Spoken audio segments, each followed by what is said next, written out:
At 10:17 on a rain-soaked Friday night, Leah Allen stood behind the counter of Harbor Light Diner, her apron folded in her trembling hands. She had just been suspended for buying another meal for the quiet old man in booth 7. Walter Bennett sat beneath the window staring at a steaming bowl of beef stew and the worn nickel beside his coffee. "Eat while it's warm," Leah told him softly. Then headlights swept across the diner. A black limousine stopped outside. A sharply dressed woman stepped into the rain, entered the diner, and froze when she saw Walter. "Dad, before we continue, tell us what country you're watching from and your local time. And if stories about ordinary people and unexpected kindness mean something to you, you're always welcome to subscribe." 4 years earlier, Harbor Light Diner looked almost exactly the same. The red vinyl booths were already cracked along the seams. The chrome trim around the counter had lost its shine. One letter in the blue neon sign outside flickered whenever the wind came hard off the harbor. And every evening at 5, the kitchen filled with the familiar smell of onions hitting the grill, fresh coffee fryer oil, and the beef stew that had been on the menu longer than anyone working there could remember. For Leah Allen, it was simply work. At 34, Leah had learned to measure her days in small numbers. $20 of gas had to last until Tuesday. The electric bill was due on the 18th. Her checking account had to stay above $60 until payday. And if her 8-year-old Ford made that grinding sound again, she would turn the radio louder until she could afford to find out what it meant. She lived with her 8-year-old son, Noah, in a 2-bedroom apartment 11 minutes from the diner when traffic was kind. There was nothing glamorous about their life, but Leah kept it orderly. Bills went into labeled envelopes on the kitchen counter. Coupons stayed clipped together with a rubber band. Noah's school papers went on the refrigerator, even the ones with mediocre grades, because Leah believed effort deserved a place there too. Most afternoons, she dropped him with Mrs. Parker downstairs before heading to Harbor Light. But that Friday, in November, Mrs. Parker had called with a fever. So Noah occupied the last stool at the counter with a math worksheet, 2 sharpened pencils, and strict instructions not to bother customers.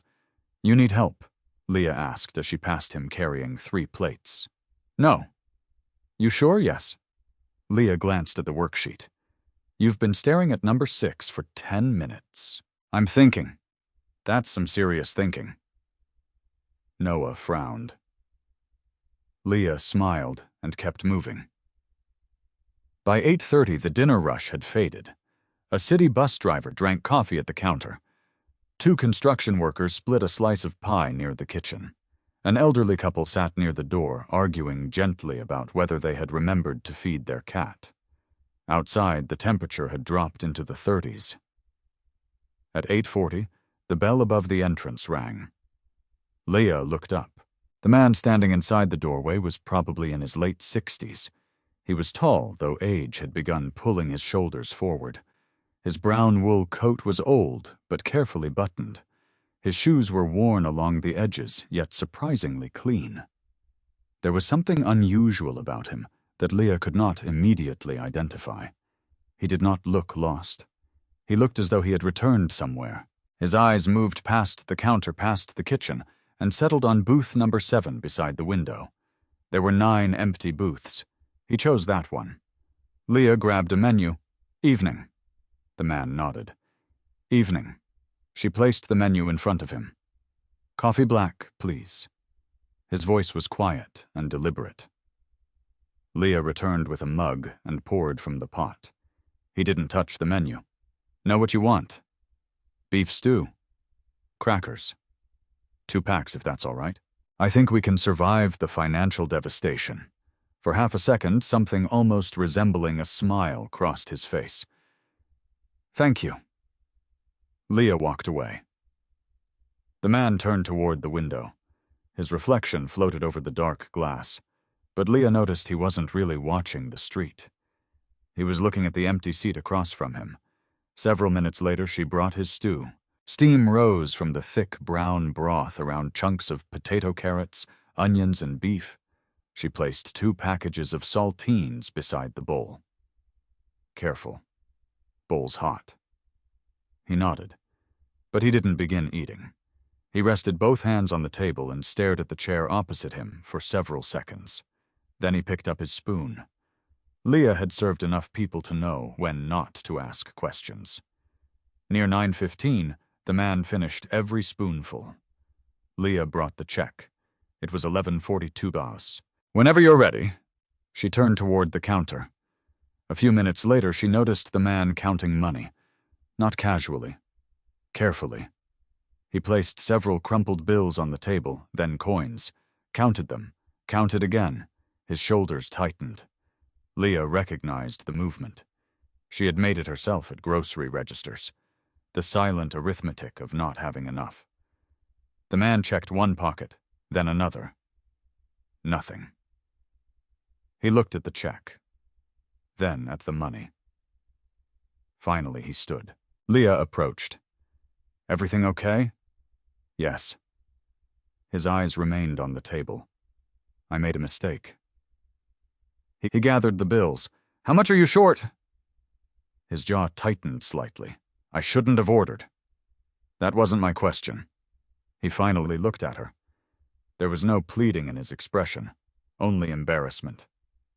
"I'll pay for the coffee." He reached for his coat. "You already ate the stew." "I know, so I'm going to have a logistical problem putting it back in the pot." The bus driver at the counter glanced over. One of the construction workers did too. The old man's face hardened with humiliation. "I said I'll pay for the coffee." Leah understood immediately. He thought she was making a joke at his expense. She lowered her voice. "Sir, that's not what I meant." He began buttoning his coat. "I'll come back another time."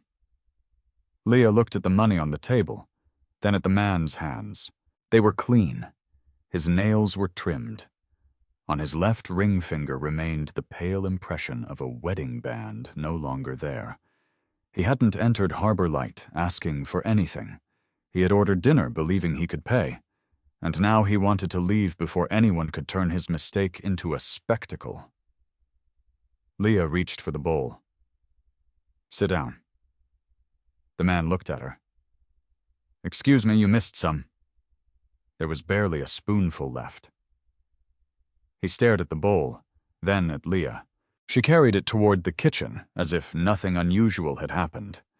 At the register, she pulled $3 from the folded tips in her apron and placed them beneath the drawer.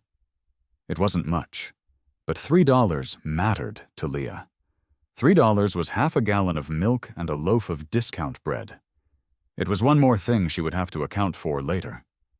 Still, she closed the register. When she returned, the old man remained standing. Leah picked up his coffee pot and topped off the mug. "Sit. I can't pay the whole bill. I heard you the first time. I don't take charity." "Good. I'm not offering charity." "What are you offering?" Leah gestured toward the mug. "Coffee that's already getting cold." Something in his face changed. Not gratitude exactly. Relief, perhaps, at being allowed to remain a customer. He slowly sat down. Leah didn't tell him she had covered the difference. She didn't announce that dinner was free.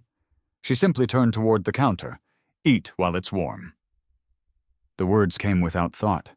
Noah had heard his mother say them 1,000 times at home.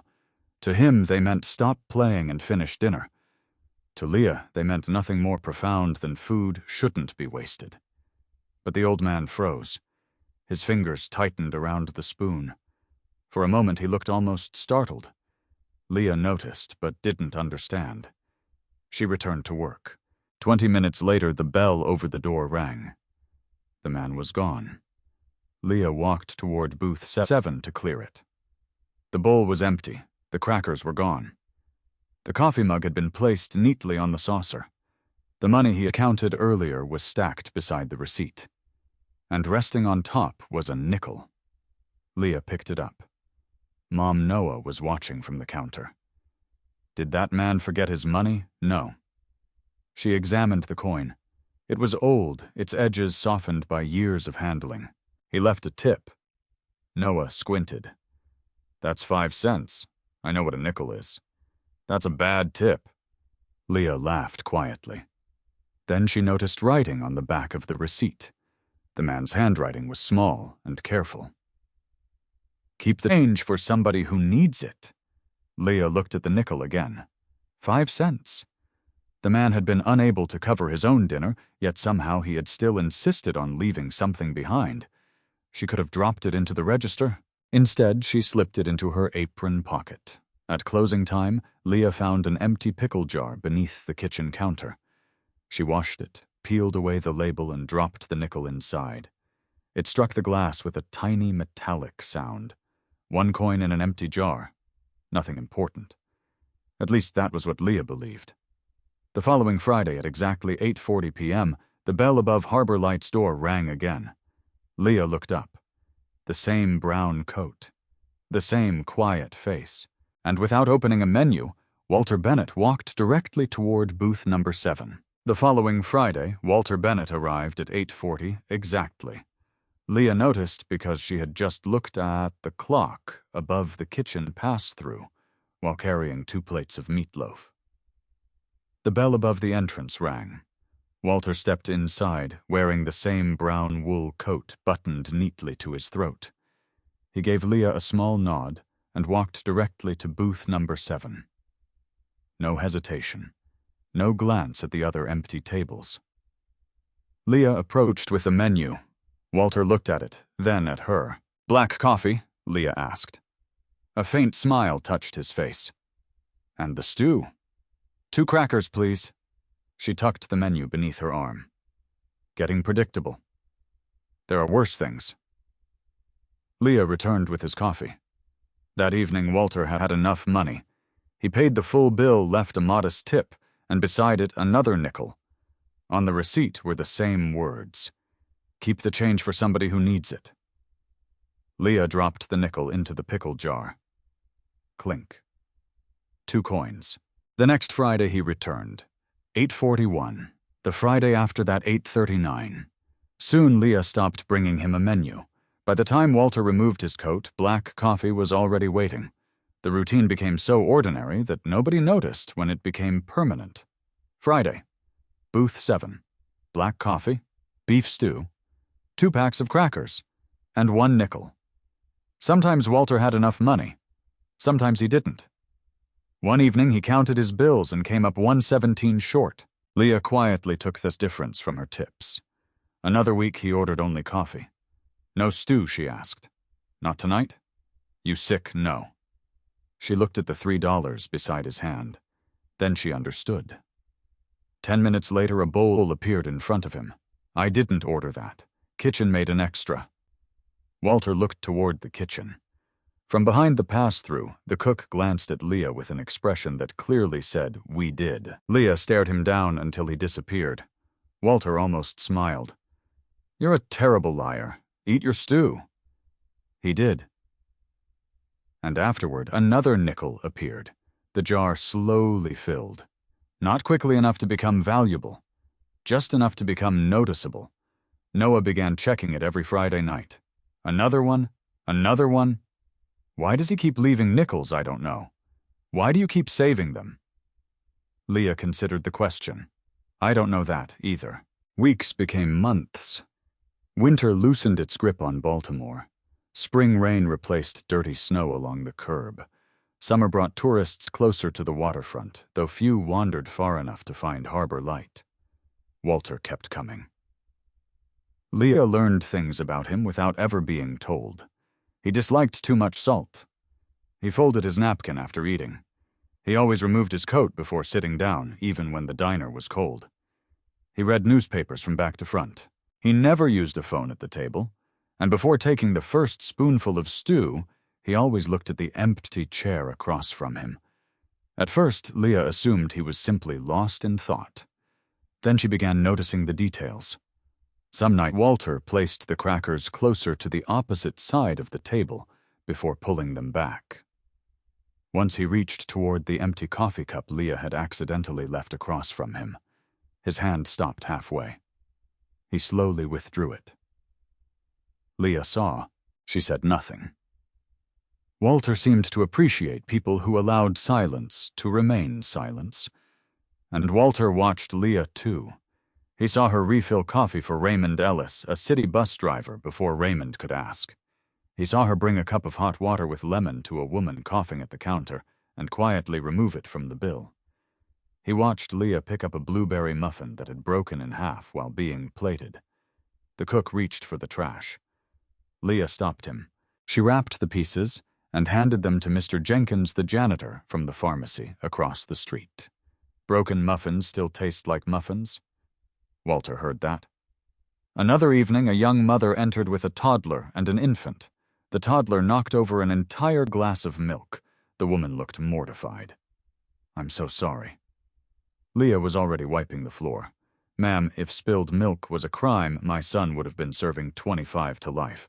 The mother laughed for the first time that evening. Walter watched from booth 7. There was no performance in Leah's kindness. She did not become sweeter when someone was watching. That seemed to matter to him. By the following winter, Noah had claimed the corner stool as his unofficial homework station whenever childcare fell through. One Friday, he was struggling with multiplication. Walter noticed him erasing the same answer repeatedly. "What are you trying to do?" Walter asked. Noah looked toward his mother. Leah shrugged. "Go ahead." Noah carried his worksheet to booth 7. 24 times 16.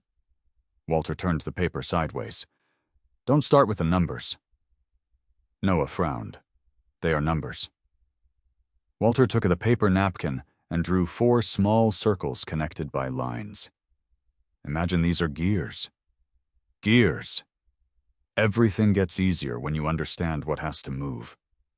For the next 10 minutes, Walter turned multiplication into a mechanical puzzle. Noah solved the problem. His face lit up. Leah watched from behind the counter. "You a teacher?" she asked Walter later. "No." Engineer Walter's spoon stopped. "Only for a second. Long time ago I worked with machines. What kind?" Walter looked down at his stew. "The kind that break." The answer closed the door. Leah didn't push. Another year passed. Walter's hair grew whiter. Noah grew taller. The harbor light sign lost another strip of neon.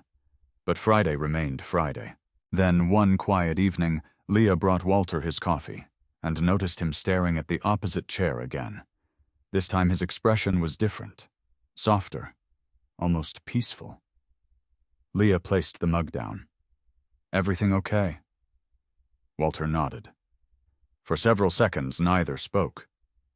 Then he touched the table with his fingertips. "She used to sit there." Leah glanced at the empty chair. Walter seemed to realize he had spoken aloud. He looked toward the window. Leah could have asked who. A wife, a sister, a daughter. Instead, she picked up the coffee pot. "Want a refill?" Walter looked at her. Something grateful moved behind his tired eyes. "Yes, please." Leah poured. That night after Walter left, she cleared booth 7. The nickel was waiting beside the cup, but when Leah turned it over, she noticed something she had never seen before. 2 tiny letters had been scratched into the worn metal. MB. Leah ran her thumb over them. Across the diner, Walter's empty chair faced another empty chair. And for the first time, Leah understood that every Friday he wasn't really coming to Harbor Light alone. By the second year, Leah could measure time by what changed around booth 7. Noah no longer needed help tying his shoes before school. He had stopped bringing coloring books to Harbor Light and started carrying chapter books. The Ford developed a rattle somewhere beneath the dashboard. Gas climbed above $4 a gallon for a while, and Leah began keeping an envelope marked car in the kitchen drawer, even though there was rarely more than $30 inside it. Harbor Light changed too. The pharmacy across the street closed. A new apartment building went up 2 blocks away. The lunch crowd became thinner. One section of the blue neon sign stopped working completely, but every Friday, somewhere between 8:38 and 8:42, Walter Bennett walked through the door. Booth 7. Black coffee, beef stew, 2 packs of crackers, 1 nickel. Some things survived because someone kept showing up. That winter was particularly cold. One Friday night, Leah noticed Walter rubbing his hands together while waiting for his coffee. "You want me to turn the heat up?" she asked. "No, you're shivering. I'm 70 years old. At this age, everything shakes eventually." Leah rolled her eyes. "That's cheerful." Walter gave her the faint smile she had learned to recognize. When he reached for his coffee, his sleeve pulled back. The cuff of his brown coat had split open along the seam. Cotton lining poked through. "You need to fix that." Walter glanced down. "It still works. So does duct tape. Doesn't mean you should wear it." He pulled the sleeve down. "Coffee, Leah." She understood the dismissal. Walter accepted food only when she made it feel like an ordinary transaction. Anything that resembled pity caused him to retreat behind that quiet wall. So Leah didn't offer him a coat. The following Friday, she brought his coffee and casually placed a small sewing kit on the edge of the table. Walter stared at it. "What's this? Someone left it."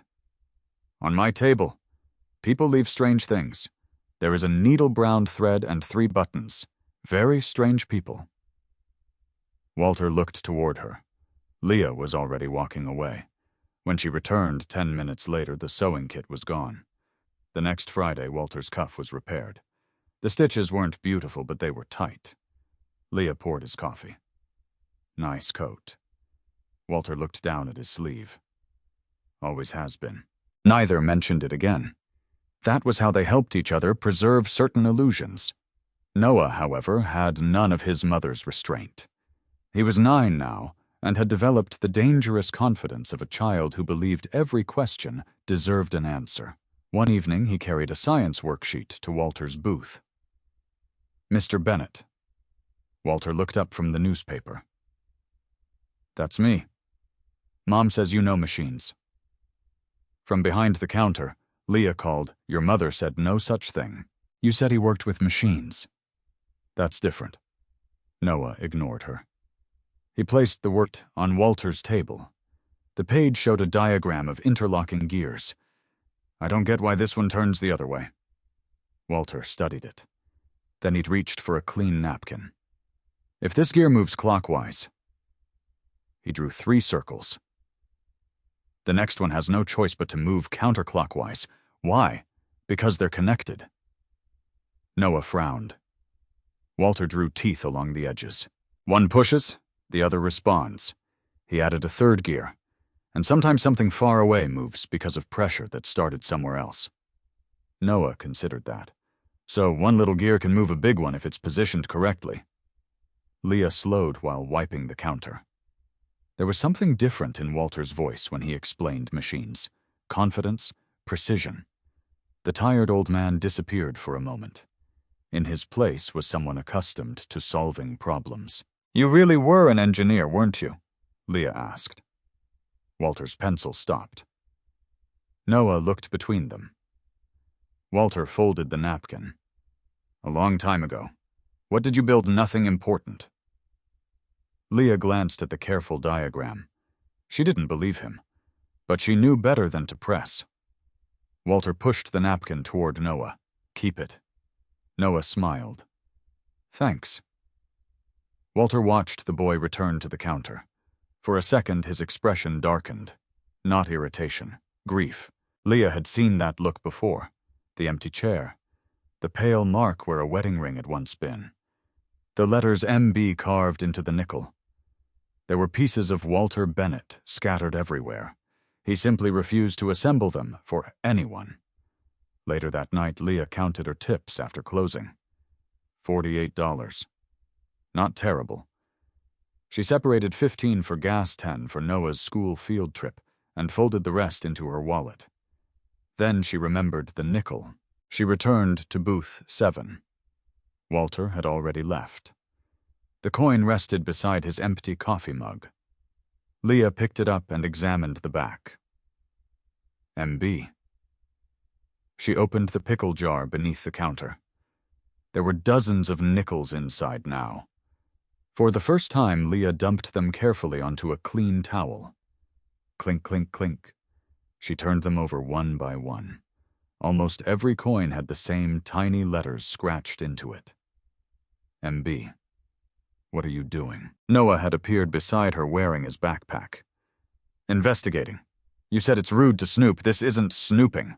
What is it being observant? That's what you called snooping when I looked in your purse. Leah gave him a look. Noah grinned. She gathered the coins again. Come on, it's late. Outside, Baltimore had gone quiet beneath a thin layer of freezing rain. Leah locked Harbor Light and walked Noah towards the Ford. Halfway across the parking lot, she noticed someone beneath the bus shelter. Walter. He sat alone, hands folded over the repaired cuff of his brown coat. The last bus wouldn't arrive for another 20 minutes. Leah considered offering him a ride. Then she saw what he was holding, a small photograph. Even from a distance, Leah could make out the shape of a woman beside him. Walter touched the photograph with one thumb, then carefully returned it to his wallet. Leah stopped. Mom. Noah tugged her sleeve. Nothing. She unlocked the car. As they drove away, Leah looked once in the rearview mirror. Walter remained beneath the shelter. One quiet man on a cold Baltimore night, yet Leah was beginning to understand something important. Walter wasn't invisible because nobody could see him. He was invisible because nobody knew what they were looking at. And the following Friday, when he returned to booth 7, Leah noticed something she had never noticed before. A faded outline on his coat where an embroidered company patch had once been removed. The following Tuesday, Leah sat at her kitchen table at 12:36 in the morning with 3 envelopes, a calculator, and $27 she could not make stretch far enough. Noah was asleep down the hall. The apartment was quiet except for the refrigerator humming and the occasional hiss of tires on the wet Baltimore street below. Leah wrote rent on one envelope, electric on another, car on the third. Then she moved the same $20 bill between them 3 times. It didn't improve anything. She leaned back. On the refrigerator, held beneath a magnet shaped like a crab, was a brochure she had brought home 2 months earlier. Food Service Management Certificate. Evening classes. The program could qualify her for supervisory positions at restaurants, hospitals, hotels, and corporate cafeterias.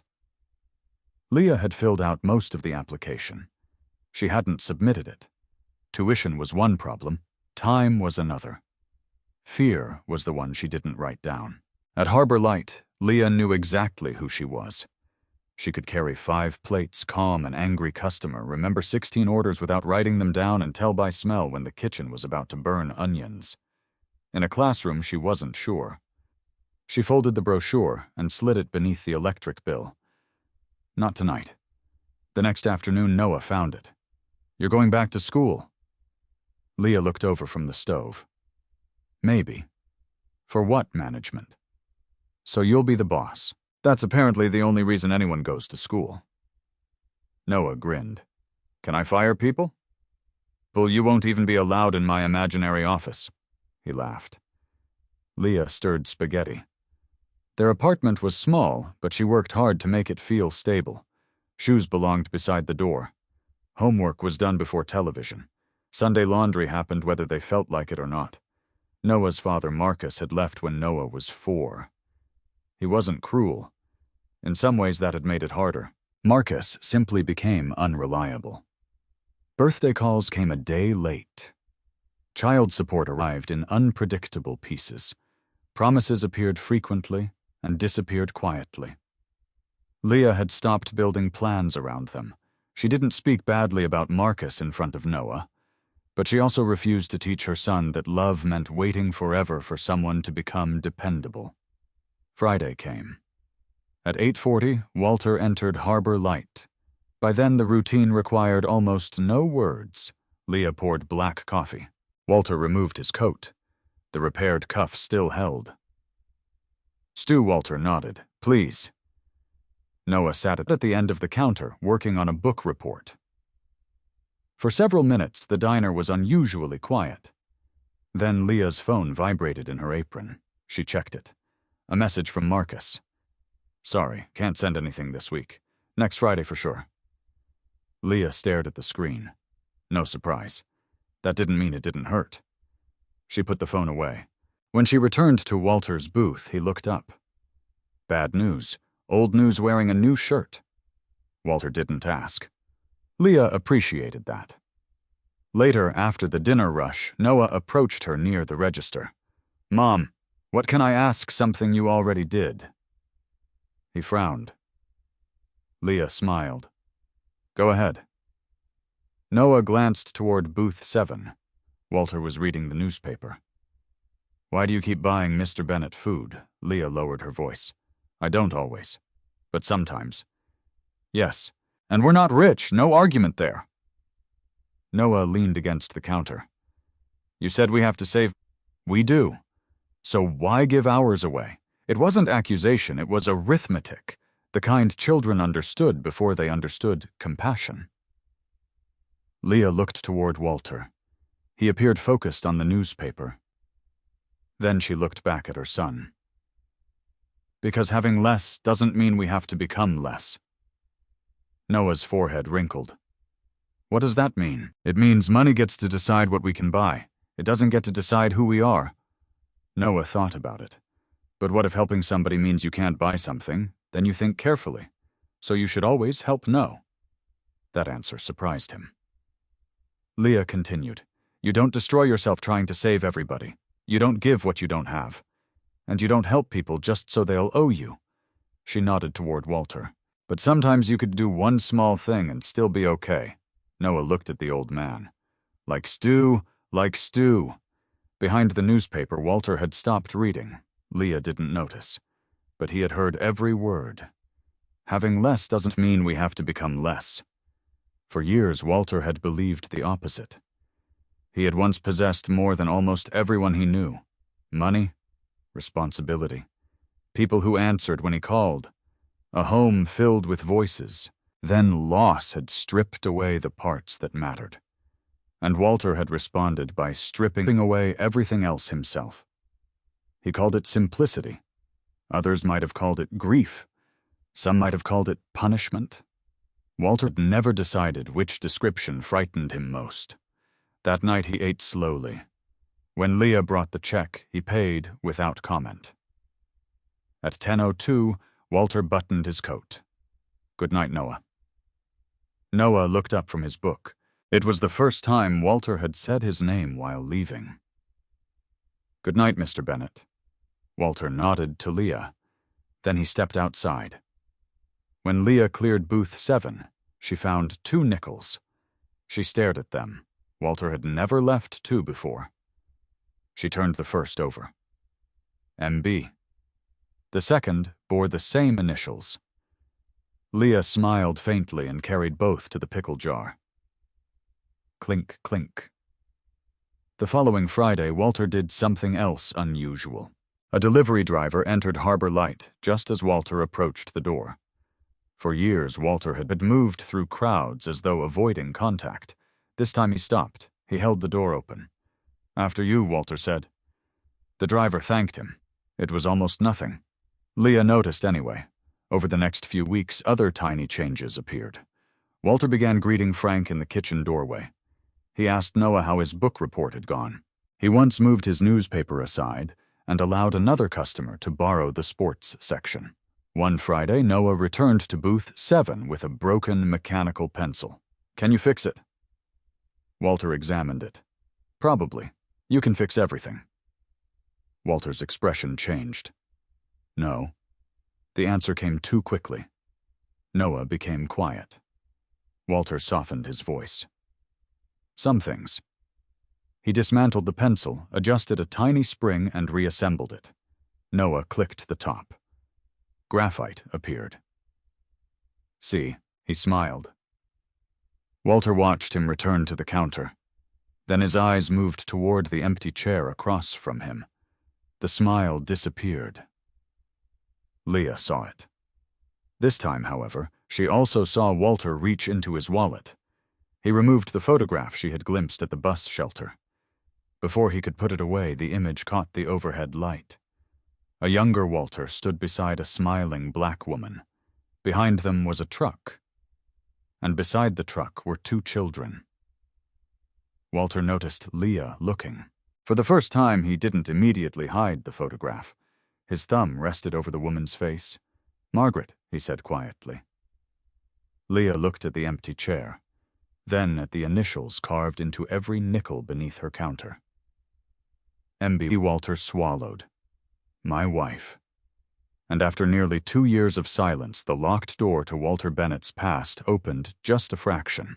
Frank Mitchell arrived at Harbor Light on a Monday morning carrying a clipboard, a calculator, and the kind of expression that made everyone in the kitchen stand a little straighter.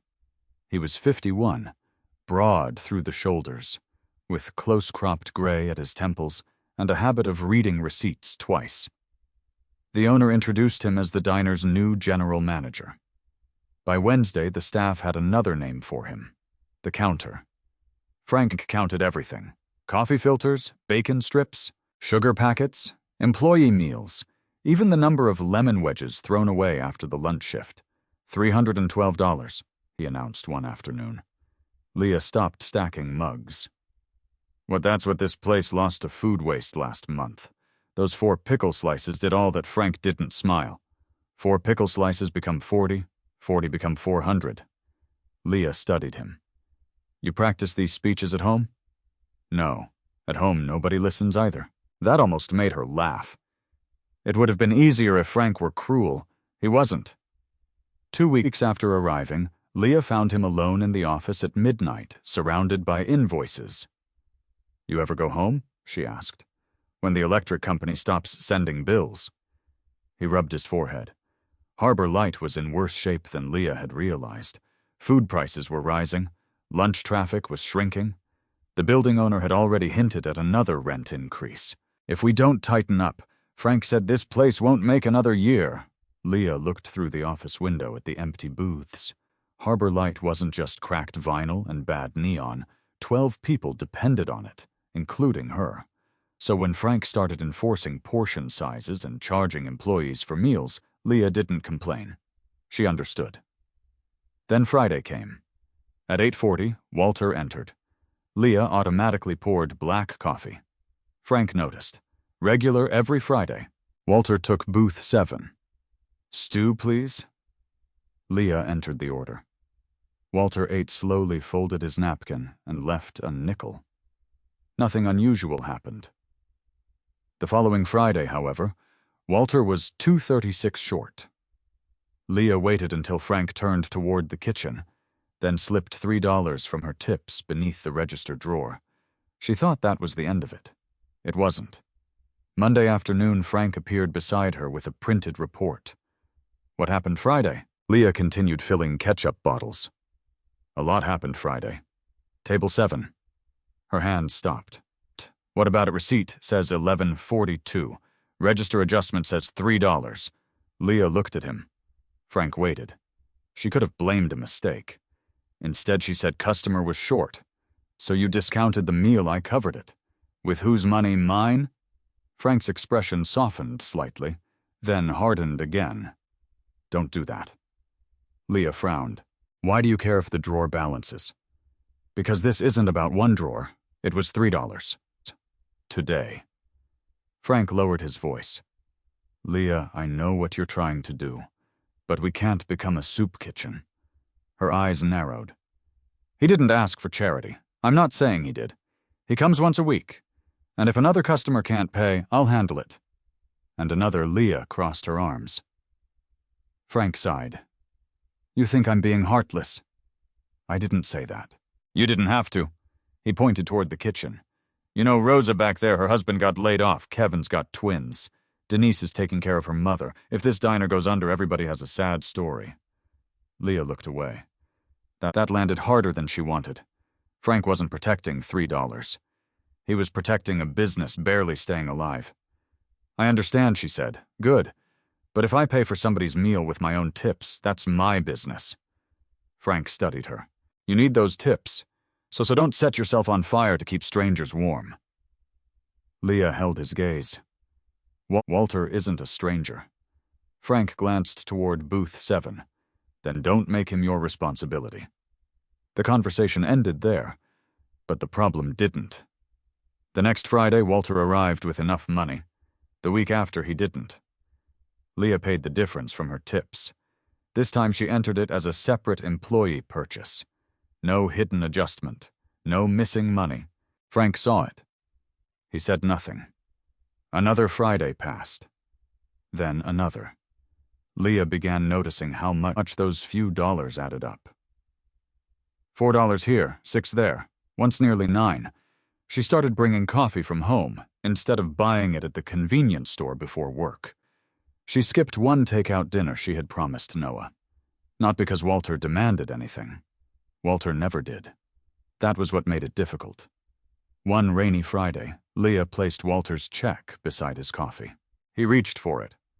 Paid. Walter frowned. There's a mistake. No mistake, I haven't paid. You have now. He looked toward the register, then back at Leah. Did you do this? She wiped the table beside him. Maybe. I didn't ask you to, I know. Then why Leah stopped wiping? Several answers came to mind. Because she worried about him. Because nobody should count coins before eating. Because the empty chair across from him bothered her more every week. But none felt right.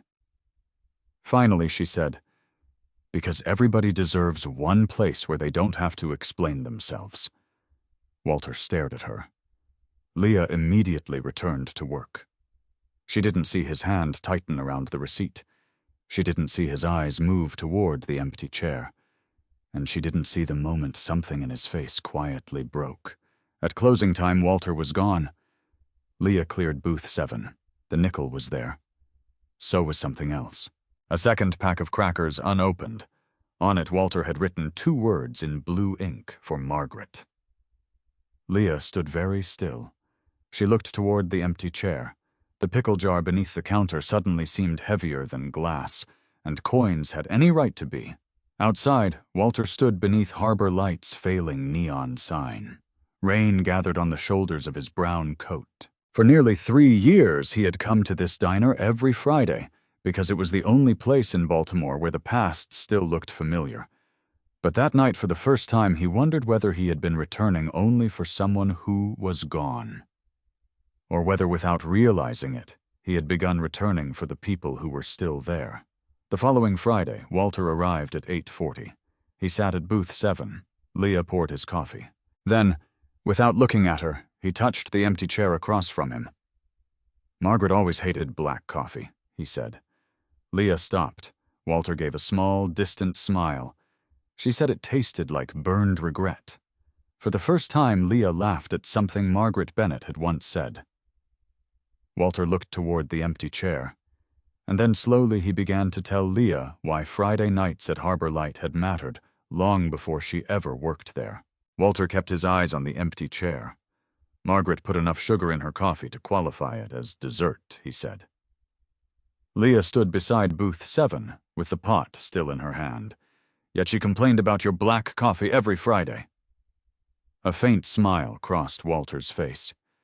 She said a man who drank coffee that bitter couldn't be trusted with important decisions. Was she right? Usually. Leah smiled. The diner was nearly empty. Rain traced thin lines down the window, and somewhere in the kitchen a faucet dripped with irritating precision. Walter touched the tabletop. When we first came here, we couldn't afford much. That surprised Leah. She had begun to suspect Walter had once lived a very different life, but she hadn't expected him to volunteer anything. How long ago? 43 years. Walter looked around. It was smaller then. Different counter. Same terrible coffee. Leah sat in the booth across the aisle, close enough to listen without taking Margaret's chair. Walter noticed. He appreciated that. I worked at a garage, he continued. Margaret answered phones for an insurance office.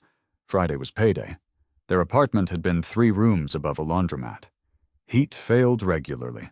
Walter worked 6 days a week repairing engines while taking engineering classes at night. On Fridays, they allowed themselves one luxury. Harbor Light. We ordered 1 beef stew, Walter said, 2 spoons. You shared it. We shared everything. He smiled. Mostly because we owned nothing. Margaret would sit exactly where the empty chair stood now. Walter always took the window side. She would tear the crackers in half, giving him the larger pieces while insisting they were equal. And every Friday, Walter said she left a nickel. Leah thought of the jar beneath the counter. The MB nickels. Walter nodded. She scratched her initials into them. Why, so I'd stop stealing them. Leah laughed. Walter did too. It was the fullest laugh she had ever heard from him. Then it faded. Back then, 5 cents mattered to us. One winter, Walter had calculated their expenses and announced they needed to stop tipping. Margaret disagreed. Walter had argued that 5 cents couldn't change anyone's life. She looked at me like I'd said something stupid. What did she say? Walter's fingers traced the edge of the table. Keep the change for somebody who needs it. Leah felt a small chill. The sentence she had seen on receipts for years hadn't belonged to Walter at all. It belonged to Margaret. She used to say kindness wasn't supposed to be impressive, Walter continued. If you waited until you had enough to impress people, you'd probably never give anything. Walter and Margaret eventually saved enough to rent a tiny garage of their own. Walter repaired trucks. Margaret handled invoices, customers, and payroll. When they couldn't afford a receptionist, Margaret answered phones while keeping their baby beside her desk. Walter spoke about those years differently. His shoulders straightened. His voice became stronger. Leah could almost see the younger man hidden inside him. We weren't building an empire, he said. We were trying to pay rent, but you built something. Walter looked at her. Yes, he offered nothing more. Leah didn't press. Walter reached into his wallet. This time he deliberately removed the photograph. He placed it on the table. Leah recognized Margaret immediately. She stood beside a much younger Walter in front of an old truck, smiling as if whoever held the camera had just made her laugh. Beside them stood 2 children, a boy and a girl. Leah looked at Walter. Your kids. His face closed slightly. Yes. Leah waited. Walter didn't continue. She understood that door was still locked. Instead, she pointed toward Margaret. She looks happy. She was loud. That wasn't what I said. She laughed loud, sang loud, argued loud. His eyes softened. Loved loud too. The silence afterward felt different. Not empty. Full. 6 years ago, Walter finally said Margaret got sick. Cancer. By the time doctors discovered it, treatment could buy time, but not enough. Walter tried solving the illness the way he had solved mechanical problems his entire life. Doctors, specialists, research, money, more specialists. He treated grief like a broken engine. Margaret understood before he did that some things could not be repaired. She made me bring her here 3 weeks before she died. Walter looked at the chair. She could barely eat. They ordered 1 beef stew, 2 spoons. Margaret managed 4 bites. Before leaving, she placed a nickel on the table. Walter had become angry. Not at her. At this universe. He asked why she still cared about leaving 5 cents when she was dying. Walter's voice broke. She said, because dying doesn't give me permission to become somebody else. Leah looked down. For several seconds, neither spoke. She died on a Tuesday, Walter said. And that Friday I came here. Alone, Walter nodded. And the Friday after that, then another, and another. Booth 7 became the one place where Walter could sit beside absence without having to explain it. Leah finally understood. She had never been feeding a man who simply couldn't afford dinner. She had been preserving a ritual. A bridge between a living man and the woman he had not learned how to live without. Leah glanced toward the pickle jar. You've been leaving her nickels. I found a box after she died. Hundreds of them. She'd been collecting old Jefferson nickels for years. Why bring them here? Walter smiled sadly. Because she would have. At closing time, Walter stood and buttoned his coat. Before leaving, he placed another nickel beside the cup. Leah picked it up. MB? But this time she didn't immediately put it in the jar. Walter, he turned. You know, Margaret wouldn't want you spending every Friday talking to an empty chair forever. Walter's expression changed. Leah worried she had gone too far. Then Walter looked at the chair. I know. 2 quiet words. But something in them frightened her. Not anger, guilt. A deeper wound Leah still knew nothing about. Walter walked toward the door. "Good night, Leah." "Good night." The bell rang. He disappeared into the Baltimore night. Leah looked again at the photograph he had briefly allowed her to hold. Margaret, Walter, 2 children. Walter had told her everything about his wife, yet almost nothing about the son and daughter standing beside them, and Leah understood that Margaret's death wasn't the only reason Walter Bennett had chosen to disappear. The first Friday Walter didn't come, Leah told herself she hadn't noticed. At 8:40, the bell above Harbor Light's door remained silent. She poured coffee for a truck driver, delivered 2 burgers to booth 4, and checked the clock only because the kitchen was running behind. 47, booth 7 was empty. At 9:03, Leah carried a black coffee toward it without thinking. She stopped halfway.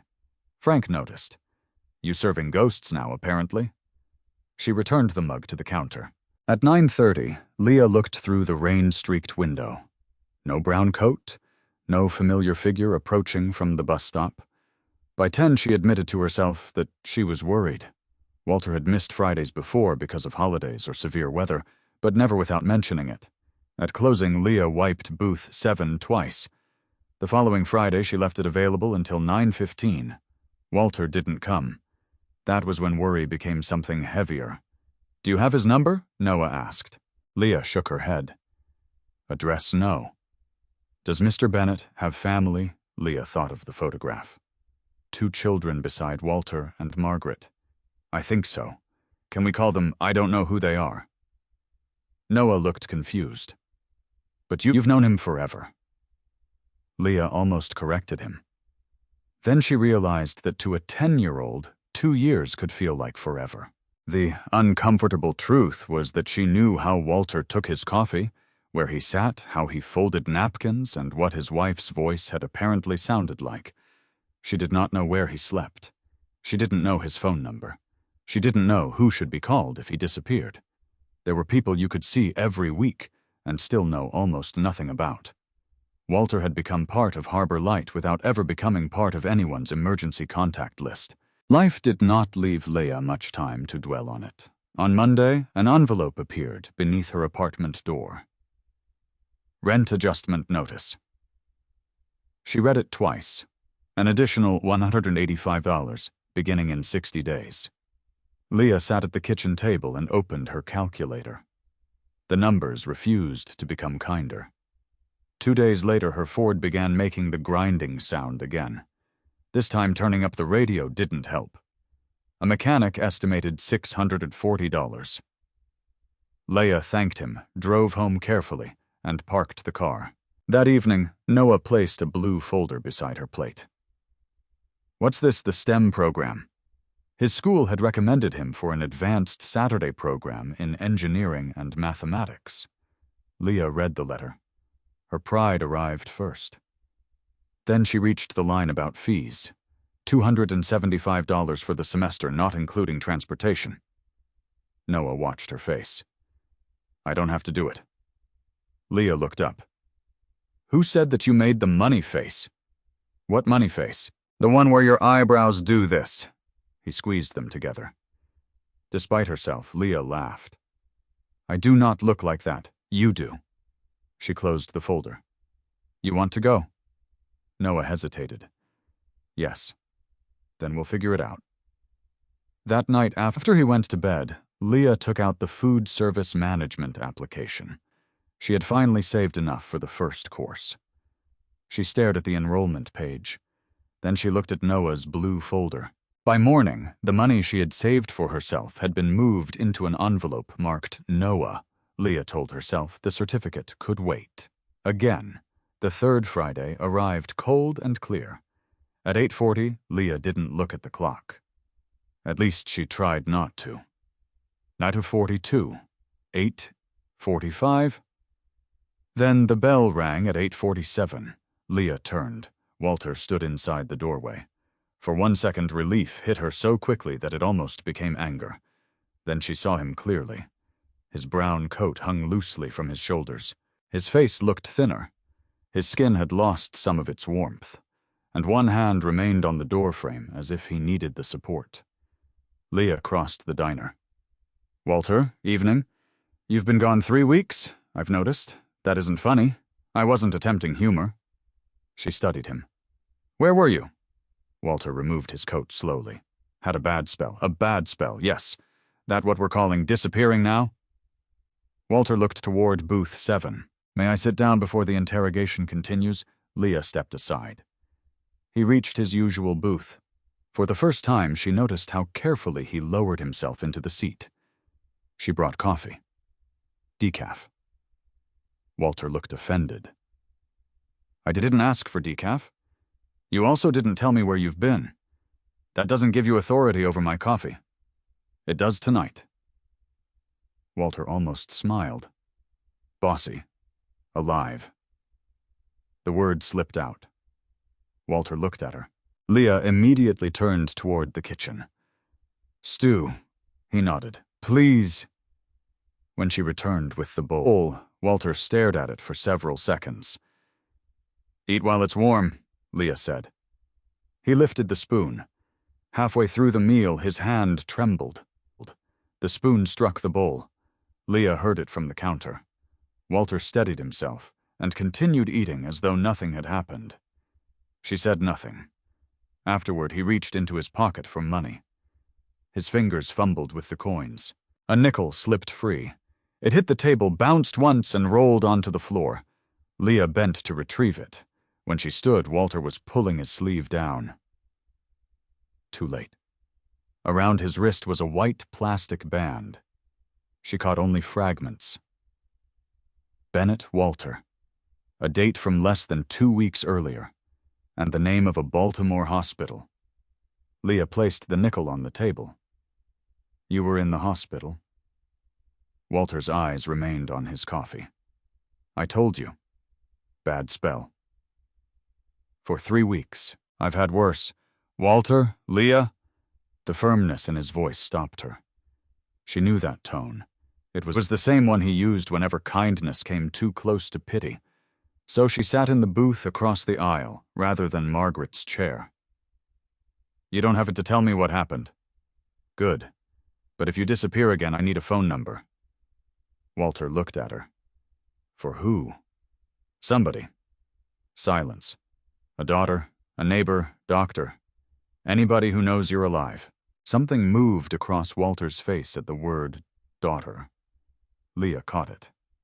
"So there is someone." Walter folded his hands. "There was. That isn't what I asked. No." He reached for his wallet. Perhaps he meant to pay. Perhaps he simply needed something to do with his hands. But when he opened it, the old family photograph slipped free. It landed face up between them. This time Leah saw more than the people. Behind young Walter Margaret and their 2 children stood a large white truck.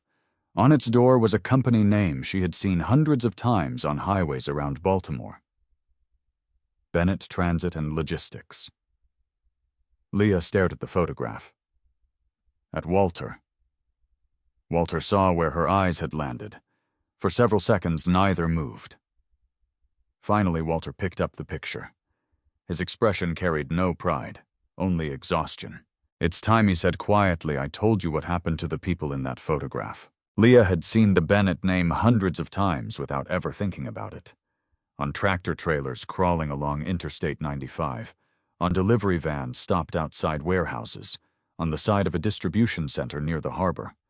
Bennett Transit and Logistics. The company was part of Baltimore in the same way traffic lights and brick row houses were part of Baltimore. Ordinary enough to disappear into the landscape. But now that name was printed across the truck behind the younger Walter in the photograph. Leah looked from the picture to the man sitting at booth 7. "You worked for Bennett?" Walter gave a tired smile. "I was Bennett." Leah said nothing. Walter turned the photograph between his fingers. In the beginning, there wasn't much to be. He and Margaret had started with a rented garage and one unreliable tow truck. Walter repaired engines during the day and studied mechanical engineering at night. Margaret handled invoices, answered phones, chased customers who didn't pay, and somehow kept enough money in their account to cover payroll. Our first employee quit after 9 days, Walter said. Why, I was difficult. Leah raised an eyebrow. Hard to imagine. Walter almost laughed. By the time their daughter Vanessa was born, the garage serviced several local delivery companies. Their son, David, came 3 years later. Walter began redesigning components that failed repeatedly in commercial trucks. One improvement led to a maintenance contract. That contract led to another. The garage became a fleet service company. The fleet service company bought trucks, then warehouses, then routes. Bennett Transit and Logistics grew slowly, then suddenly. But Margaret never stopped keeping nickels, Walter said. Leah thought of the jar beneath the counter. Even after you had money, especially then. Margaret believed comfort made forgetting easy. Every anniversary she made Walter return to Harbor Light. 1 stew, 2 spoons, 1 nickel. No limousine? Leah asked. Walter shook his head. Margaret would have made me walk if I'd suggested it. For a moment, warmth returned to his face. Then he looked at the 2 children in the photograph. It vanished. David wanted the company. Walter's voice changed. Not colder, heavier. His son had inherited his fascination with machines. David studied engineering, returned to Baltimore, and joined the business, despite Walter's objections. I wanted him somewhere safer. Did he listen? He was my son. Leah understood. No. Walter nodded. David became responsible for fleet maintenance. He was talented, ambitious, and desperate to prove he hadn't been handed his position because of his last name. During a difficult expansion, Bennett Transit fell behind schedule on several contracts. A group of older trucks needed major servicing. David recommended taking part of the fleet offline. Walter refused. Not permanently, just for 2 weeks. We had deadlines, Walter said. Customers threatening penalties, drivers depending on hours. I told him we could stagger the repairs. Leah already knew where the story was going. She wished she didn't. One of the trucks failed. Walter stared through the window. David had gone personally to inspect a vehicle stranded near a maintenance yard. A secondary equipment failure caused an accident. David died before the ambulance reached the hospital. He was 32. Walter's fingers tightened around the photograph. Everyone told me it wasn't my fault. Leah remained silent. The investigation said the failure wasn't the same component David had flagged. Lawyers said there was no direct connection. But you didn't believe them. I was the one who said, keep the trucks moving. Walter's eyes met hers. I taught him that work mattered. Then I taught him deadlines mattered more. Walter, don't. The word wasn't angry, it was exhausted. Leah let the silence remain. Vanessa blamed me at first, he continued. She had been 37 then, and already working in the company's finance division. At David's funeral, grief turned into accusation. Words were spoken that neither father nor daughter could retrieve afterward. Margaret stood between them. For years, she kept the family from breaking completely. She understood that Vanessa was grieving, Walter said. She understood I was too stubborn to admit I was. Then Margaret became ill. Cancer compressed years into months. Vanessa wanted Walter to see a therapist. Walter refused. She wanted him to step away from the company. He interpreted that as an attempt to remove him. After Margaret died, the fragile bridge disappeared. Vanessa came to my house 3 days after the funeral, Walter said. She said she was afraid she'd lose me too. What did you say Walter looked down? I told her she already had. Leah closed her eyes briefly. That was cruel. Yes, no defense, no excuse, just yes. Walter transferred control of Bennett Transit to a board structure that eventually placed Vanessa in executive leadership. Then he disappeared from the life he had built. He sold the large house, stopped attending company meetings, changed his number. He kept enough money to live comfortably but chose a small rented apartment across town.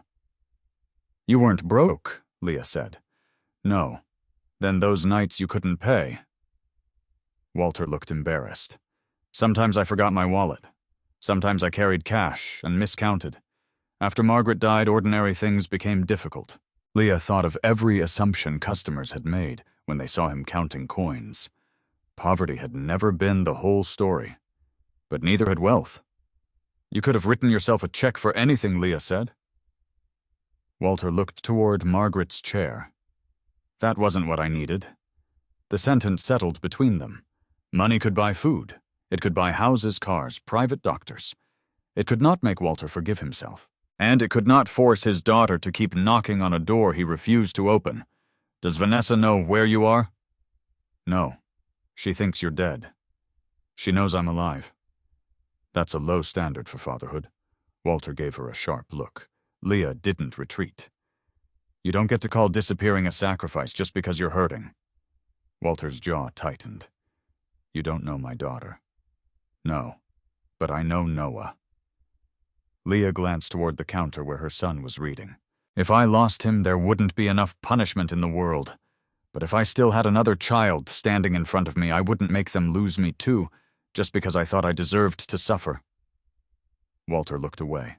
For several minutes, neither spoke. Finally, he placed the photograph on the table again. His thumb touched Vanessa's younger face. She has Margaret's eyes.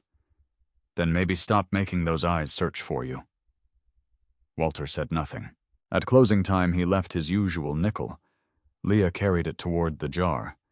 But beneath it was something unusual. A business card, old and softened at the corners. Bennett. Transit and Logistics. Walter Bennett, founder. A phone number had been crossed out. On the back, Walter had written one name. Vanessa. No number, no request. Just the name. Leah stared at it. Across the parking lot, Walter walked alone toward the bus shelter. For years he had behaved as though grief had erased the man he once was. But Leah now understood the truth. Walter Bennett had not lost everything. Somewhere in Baltimore, his daughter was still alive. And that meant the empty chair in booth 7 was not the only chair he had abandoned. The next Friday, Walter noticed something different about Leah before she said a word. She was smiling at customers, refilling coffee, carrying plates, doing everything she normally did. But the smile ended too quickly each time. At 9:12, during her break, Leah stepped into the narrow hallway beside the kitchen with her phone pressed to her ear. Walter could not hear every word from booth 7. He heard enough. I understand. A pause. No, I'm not refusing to pay. Another pause. I can do 75 on Tuesday. Her voice lowered. I have a child. I can't have the electricity shut off. Walter looked down at his stew. When Leah returned, she acted as if nothing had happened. Coffee Walter studied her. What you're doing that thing? What thing pretending everything is fine? Leah lifted the pot. Occupational requirement. He said nothing more. The following Friday, Walter arrived carrying a cream-colored envelope. After dinner, he placed it beside Leah's hand.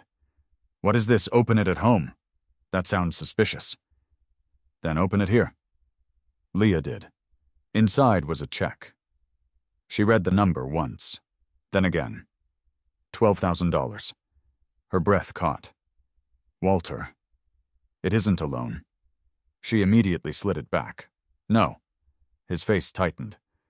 You haven't even considered it. I considered it very quickly. Your rent increased. Leah stared at him. You heard that I heard enough. My bills aren't your responsibility. And my dinners were yours. That was different. How Leah opened her mouth.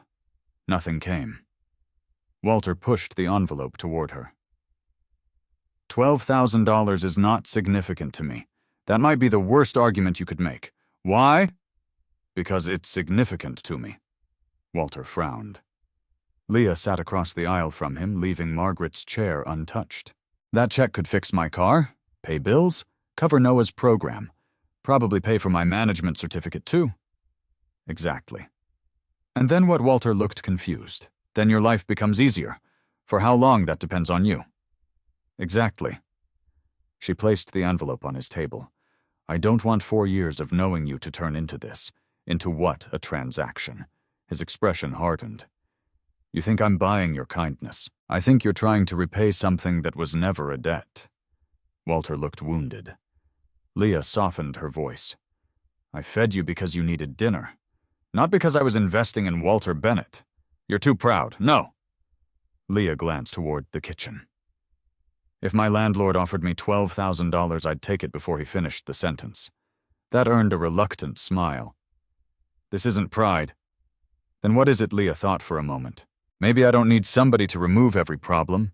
Maybe I need a better way to solve them. Walter leaned back. And where do you propose finding that? Leah stood. Wait. She disappeared into the employee room. When she returned, she carried a worn blue folder. She placed it beside his envelope. Walter opened it. Inside were pages from Leah's unfinished food service management application, handwritten notes, practice budgets, and a business plan assignment covered in corrections. Walter studied the numbers. You did this, I attempted this. Your food cost assumptions are wrong. Thank you for the encouragement. Your labor percentage is worse. I knew asking you was a mistake. And you're mixing fixed and variable expenses. Leah pulled the check toward him. So keep your $12,000 and tell me why. Walter looked at her. What you know numbers? You built a company a long time ago. Still no numbers? Yes. Then teach me what I'm doing wrong. Walter stared at the folder. For years, people had approached him because of what he owned. Leah was asking for something else. What he knew. When after closing. Walter glanced at the clock. Tonight you busy? His eyes moved toward the empty chair. No. At 11:18, Harbor Light locked its doors. Frank left after reminding Leah not to stay all night. Noah was sleeping at a friend's house. Leah carried 2 coffees to booth 7. Walter took his usual seat. Leah automatically moved toward the booth across the aisle. Walter stopped her. You won't learn anything from over there. Leah looked at Margaret's chair. Walter did too. For several seconds, neither moved. Then Walter reached across the table and pulled the chair out. Sit. You sure know? Leah waited. Walter touched the worn tabletop, but sit anyway. She slowly lowered herself into the chair Margaret Bennett had occupied decades earlier. Walter opened Leah's folder. First lesson. Revenue is not profit. I know that. Then why does page 4 suggest you don't? Leah laughed. For the next 90 minutes, Walter became someone she had never seen. His back straightened, his voice sharpened. He drew columns on napkins and explained inventory turnover using sugar packets. Every item sitting on a shelf is money that stopped moving. He arranged coffee creamers into rows. Labor isn't about paying people less. It's about putting people where the work actually happens. Leah took notes. When she answered incorrectly, Walter didn't rescue her. He asked another question, then another, until she found the answer herself. Near 1 a.m, Leah finally closed the folder. My brain hurts. Good. That's good. Means you're using it. She looked at him. You miss this. Walter glanced down. Teaching being useful. The words landed gently but deeply. Walter looked around the empty diner. I thought usefulness was something you lost when people stopped needing you. Maybe people didn't stop needing you. Leah gathered the napkins covered in calculations. Maybe you stopped showing up. Walter said nothing. Before leaving, he took the $12,000 check and tore it in half. Leah raised an eyebrow. Dramatic. I've earned the right. He buttoned his brown coat. Then he placed his usual nickel on the table. Leah picked it up. MB. But that night, the nickel meant something different. Walter had tried to give Leah money. She had asked him for knowledge instead. And for the first time in years, Walter Bennett walked out of Harbor Light carrying the strange feeling that perhaps he still possessed something worth giving that no bank account could measure. 3 months later, Frank Mitchell taped a white envelope to the refrigerator in Harbor Light's kitchen. Nobody paid attention at first. By lunchtime, Rosa had read it. Then Kevin. Then Denise. By 2 o'clock, all 12 employees knew. The building owner was raising Harbor Light's rent by 22%. Frank removed the notice and carried it into his office. Leah followed. How bad? Frank sat behind the desk. Bad enough, that isn't a number. He slid a spreadsheet toward her. Starting in June, we're short almost $4,800 a month if sales stay where they are. Leah stared at the figures. 6 months earlier, they would have looked like another language. Now she recognized the patterns. Food cost, labor, utilities, occupancy, revenue per operating hour. Walter's lessons had changed the way she saw the diner. Lunch is killing us, she said. Frank looked up. What? We staff for a lunch rush we don't have anymore. He studied her. Leah pointed at the numbers. Tuesday through Thursday, 2 to 4. Look at labor against sales. Frank leaned closer. She was right. And this? She pointed again. Food waste. We've already reduced it. Not enough. Frank folded his arms. You've been spending too much time with your old man. He has a name, I know, Walter. He also knows what he's doing. Frank leaned back. Leah, I appreciate the enthusiasm, but trimming a few shifts won't find $4,800. I know. Then what? Leah looked through the office window toward Harbor Light. Give me a week. Frank laughed once. You're serious? 1 week. For what? To figure out why we're serving food people don't buy. That night, Leah brought Harbor Light's printed menu to booth 7. Walter put on reading glasses. You have 37 entrees. I counted. You need 12. Frank will have a heart attack. He'll have a larger one when the restaurant closes. Leah smiled. Then Walter became serious. Don't cut based on instinct. Show him what each item costs. For the next week, Leah recorded everything. How many portions of meatloaf sold? How much produce spoiled? Which hours produced the most revenue? How many employees were working during dead periods?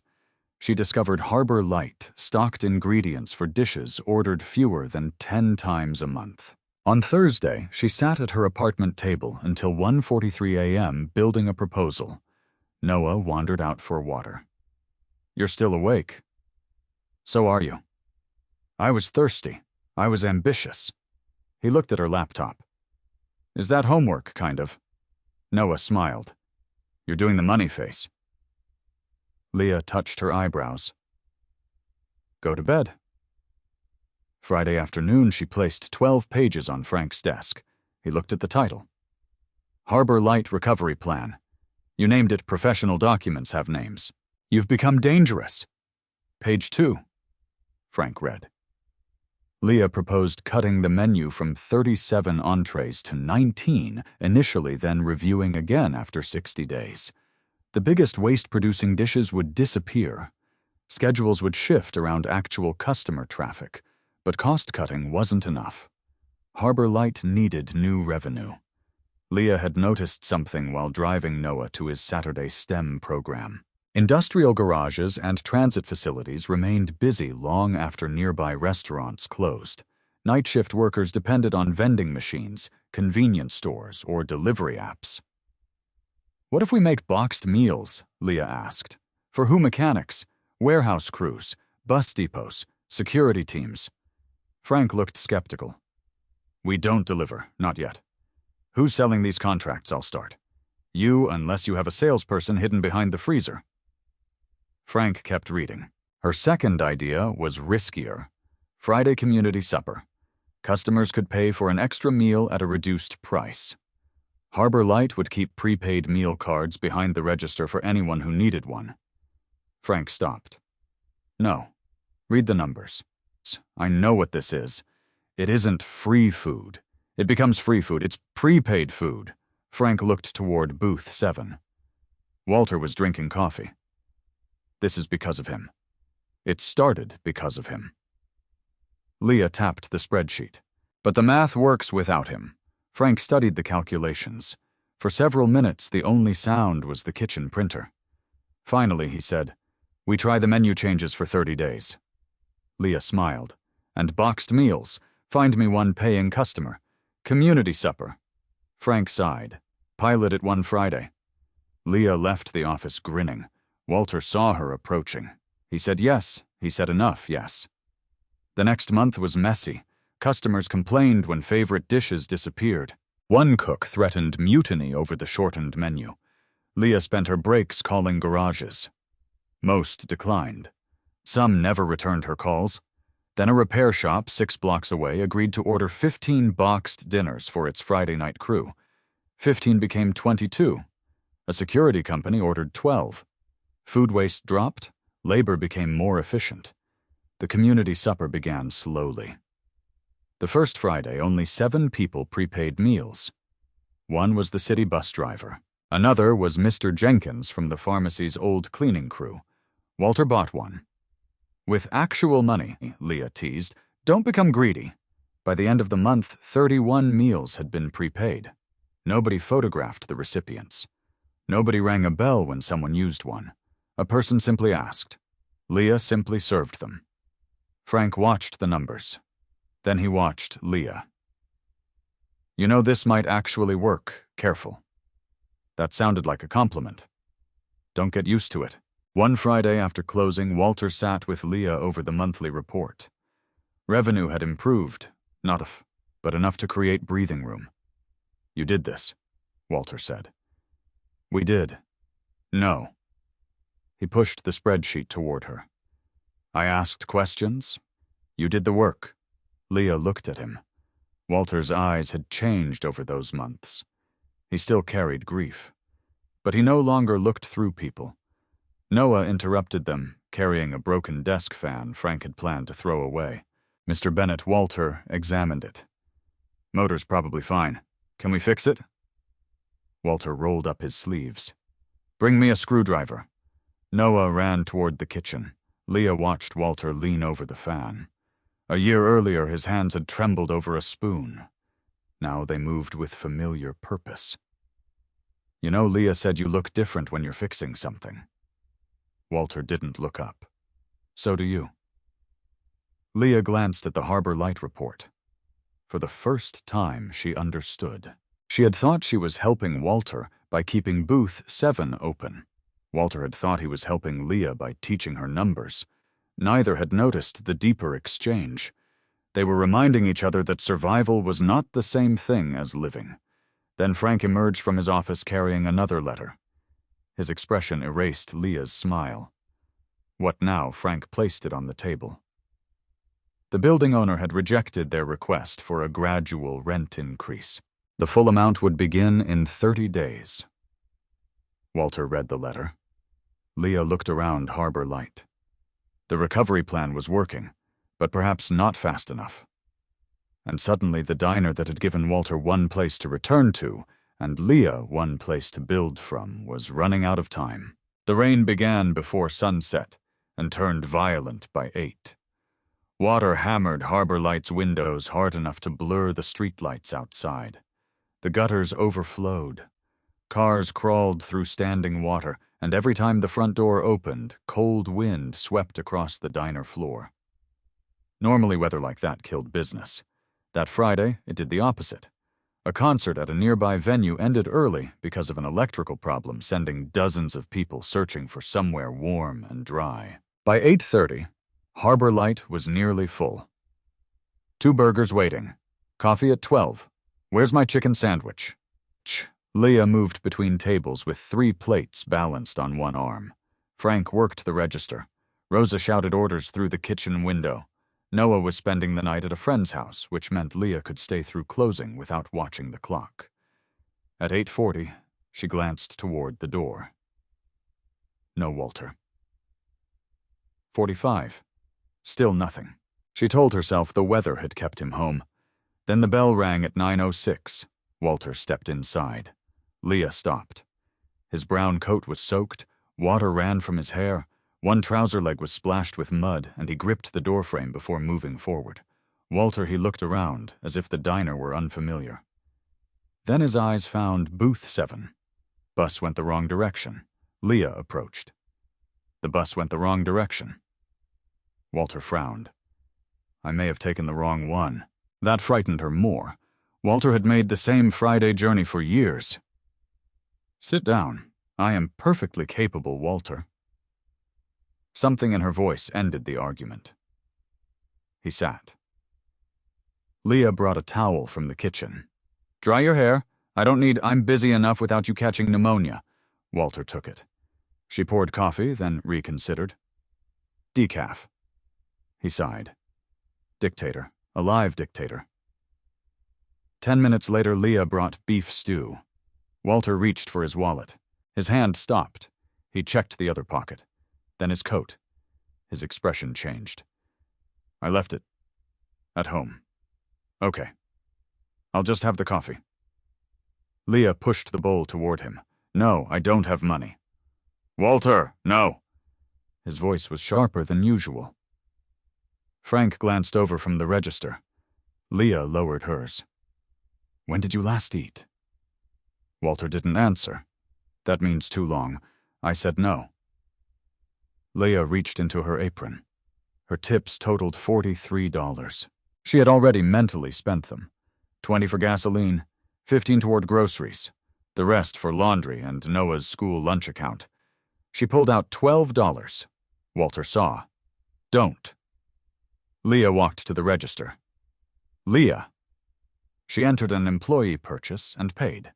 Frank watched every movement. His jaw tightened. Leah returned with the receipt. Paid. Walter looked angry. "Why do you keep doing this? Because arguing with you takes longer. I can miss one meal." "You can." Leah pushed the bowl closer. "But you won't miss this one." Walter stared at her. "Eat while it's warm." He looked down. Finally, he picked up the spoon. For several minutes, everything returned to chaos. Then a man from the concert crowd approached the counter. "Excuse me?" Leah turned. "Yes." The man pointed toward Walter. "Your homeless guy is blocking the aisle." Walter's cane had slipped slightly from the booth. Leah moved it immediately, fixed. "The customer didn't leave. You shouldn't let people like that hang around when you're this busy." Leah's expression changed. "People like what? You know what I mean." "No. Explain it." Frank looked over. "Leah." She heard the warning. The customer gestured toward Walter's coat. "I'm paying to eat here. I don't want somebody begging while I'm having dinner." Walter placed his spoon down. "I haven't asked you for anything." The customer shrugged. "Sure." Walter began to stand. Leah put one hand on the booth. "No, Leah, it's fine." "No, it isn't." She turned to the customer. "He ordered dinner. He's sitting at his table. You're sitting at yours. I'm a paying customer. So is he." Walter looked at the receipt. He understood exactly what Leah had done. The man laughed. With whose money Leah held his gaze? Mine. The diner went quiet around them. Frank stepped forward. "Sir, your table is ready. Leah Kitchen, now." She followed him through the swinging door. The moment it closed, Frank turned. "What are you doing working? You confronted a customer in a full dining room. He was humiliating, Walter, and I could have handled it. Then you should have." Frank stared at her. "That isn't fair." Leah knew it wasn't. He had been running between the register kitchen and tables for 2 hours. She exhaled. "Fine. You're right." Frank rubbed his forehead. Then he saw the employee purchase slip in her hand. "You paid for him again?" "Yes. After everything we've discussed with my tips. That isn't the point. It balances. The point is boundaries. He was soaked, confused, and hungry. And you're $40 away from being in trouble yourself every week." Leah went silent. Frank immediately regretted the volume. He lowered his voice.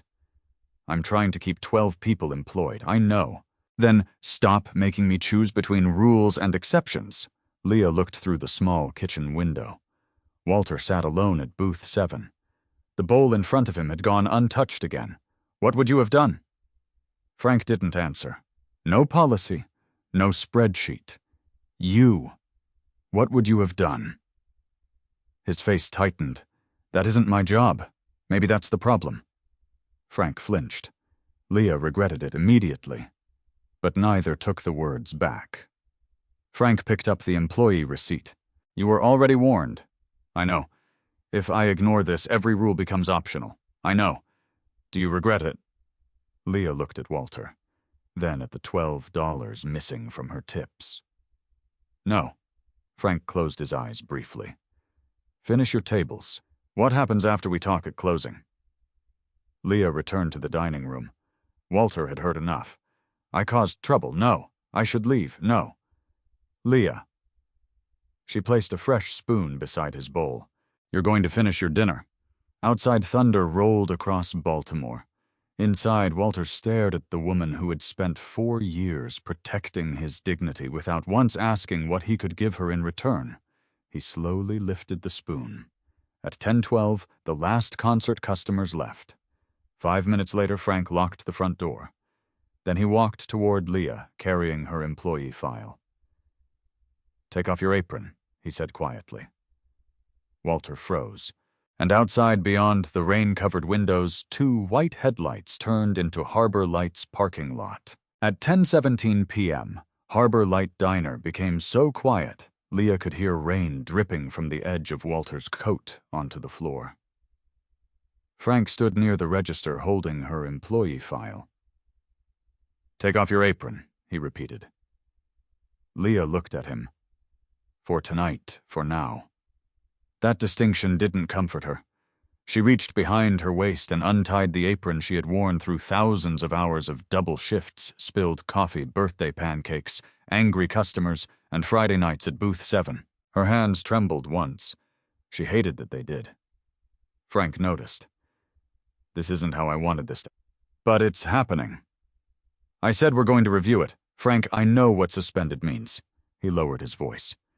You challenged a customer in the middle of service after multiple warnings about meal authorization. He insulted Walter. And you think I don't know that Frank's frustration cracked? I have 12 employees depending on this place, Leah. 12. If I enforce rules only when they're convenient, I can't run anything. Leah looked at him for a long moment, then nodded. I know. That made it worse. Frank had expected anger. Instead, Leah folded her apron carefully and placed it on the counter. Walter pushed himself upright. This is my fault. Leah turned immediately. No. If I hadn't come tonight, you would have been hungry somewhere else. That isn't your responsibility. Neither is getting fired yours. Walter looked at Frank.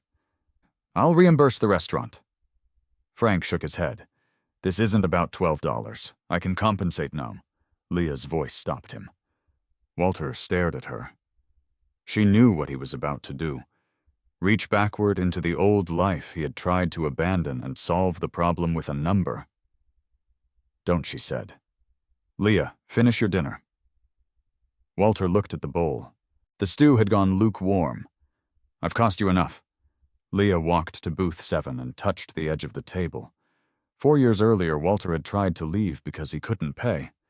She remembered the humiliation in his face, the carefully counted bills, the first nickel, and the old man refusing to become somebody else's spectacle.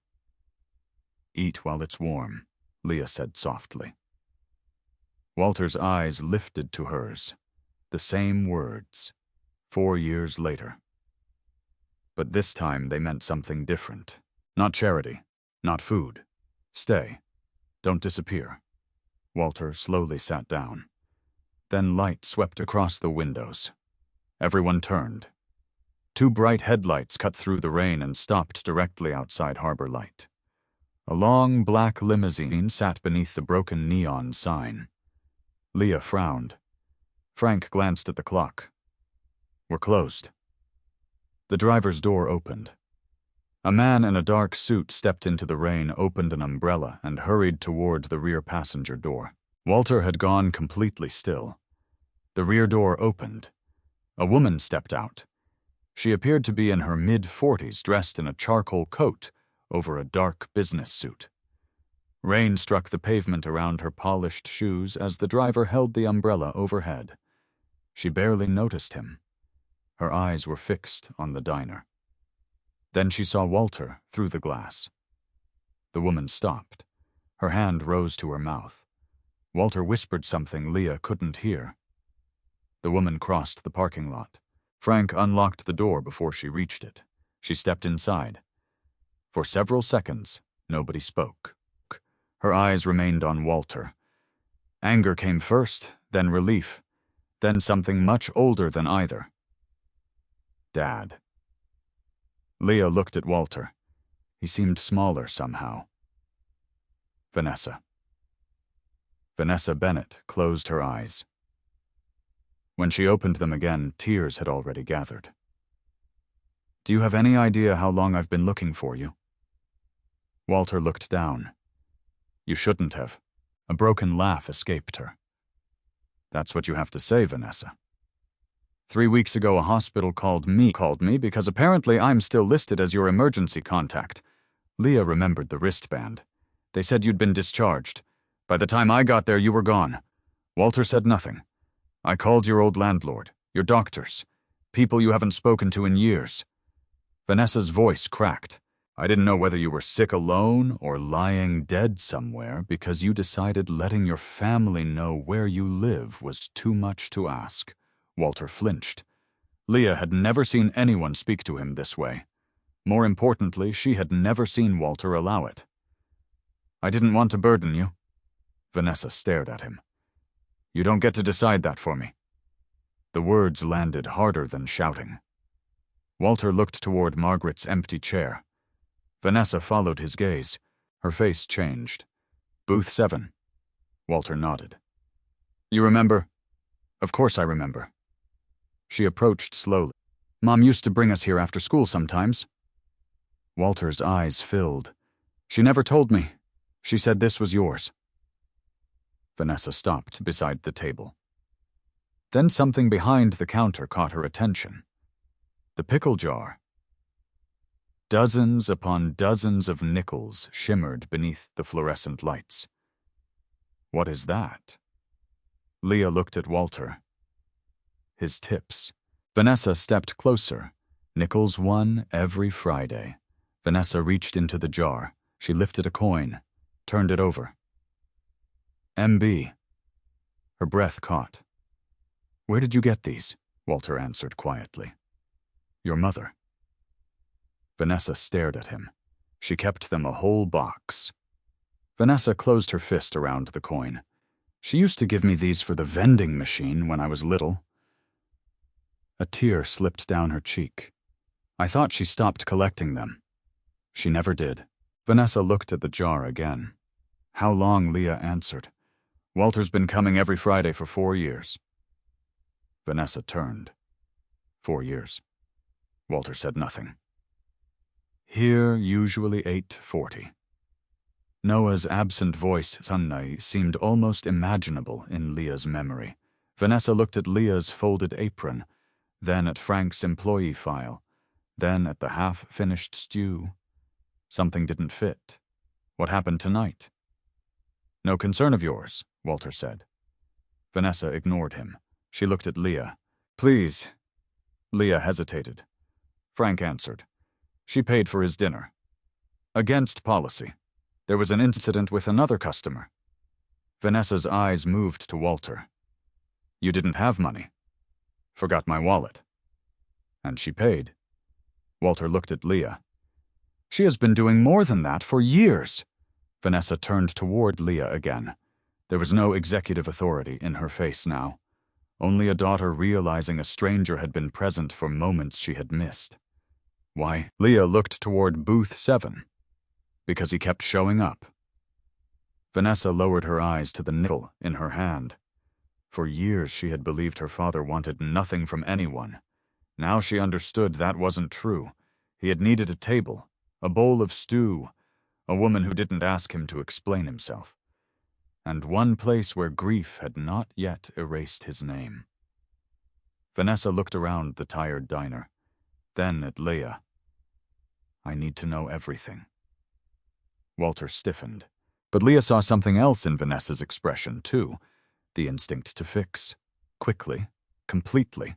With the resources of a woman accustomed to solving large problems, Leah had seen that instinct once before, in Walter. And she knew before Vanessa reached into her handbag, that whatever happened next, she would not allow 4 years of kindness to be reduced to another check. Vanessa reached into her handbag. Walter closed his eyes. Don't. She stopped. I haven't done anything. I know what you're going to do. Vanessa looked at him sharply. You disappeared for years. You don't get to tell me what I can do tonight. She pulled out a checkbook. Leah almost smiled at the strange symmetry. Like father, like daughter. Vanessa turned to Frank. How much does this diner need? Frank blinked. Excuse me. To stabilize. Rent debt, whatever is threatening it. That isn't really 50,000. 100. Frank stared at her. Leah stepped forward. No. Vanessa turned. You may be losing your job because you fed my father. That doesn't mean you owe me a diner. I'm not saying I owe you. That checkbook says something pretty close. Walter lowered his head, hiding the beginning of a smile. Vanessa noticed. This is funny to you a little. Wonderful. He's been missing for years and now he has jokes. Leah looked at Vanessa. I understand what you're trying to do. Do you? Yes. Because Walter had tried exactly the same thing. Money was clean, fast, measurable. Grief wasn't. Neither was gratitude. Vanessa closed the checkbook slowly. Then what do you want? Leah thought about the question. 6 months earlier, she might not have known how to answer. Now she did. An opportunity. Frank looked at her. Leah walked behind the counter and retrieved the blue folder she kept beneath the register. She placed it on booth 7. Vanessa opened it. Harbor Light Recovery Plan. You wrote this, yes. Vanessa began reading. Leah explained the shortened menu reduced waste revised scheduling and boxed meal pilot. Then she turned to a page listing potential commercial customers. One name was circled. Bennett Transit and Logistics. Vanessa looked up. You contacted us 3 times, and no response. Vanessa frowned. Which department? Procurement? She returned to the proposal. Leah continued. You operate night shifts at several facilities around Baltimore. 4. Your workers need meals. We have vending and delivery contracts. Vending isn't dinner. Vanessa almost smiled. What are you proposing? Let Harbor Light bid for 1 facility. Frank stepped closer. Leah. She held up a hand. 1 trial contract, 30 days. Boxed meals for the night shift. Vanessa studied her.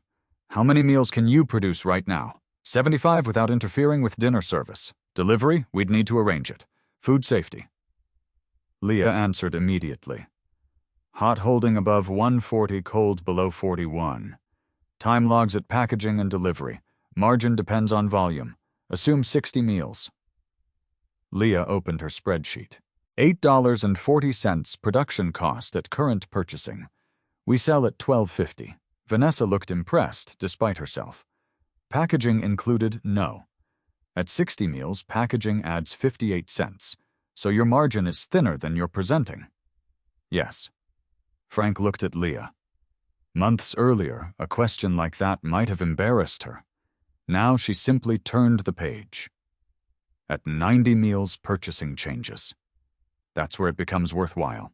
Vanessa closed the folder. Walter watched quietly. This was what Leah had asked him for instead of $12,000. Not rescue, readiness. Vanessa tapped the cover. If procurement approves the numbers, I'll authorize a 30-day pilot at our South Baltimore maintenance facility. Leah didn't smile yet. Competitive bid competitive. No favors because of Walter. Vanessa glanced at her father. Trust me, at the moment being related to him earns nobody favors. Walter sighed. Fair. Frank finally spoke. If we get the contract, I can rearrange morning prep. Leah looked at him. Frank met her eyes. I told you tonight was a suspension pending review. You also told me to remove my apron. I was angry, so was I. You were insubordinate, you were stubborn. Walter murmured, This feels familiar. Both turned toward him. He lifted his coffee. Continue. Frank exhaled. Come in Monday. For what? Not your waitress shift. Leah waited. Assistant operations manager. She stared at him. I can't afford much of a raise yet. That's a terrible job offer. It's the only one you're getting tonight. Leah smiled. Monday. Across the booth, Vanessa looked at Walter. One problem left, I suspected.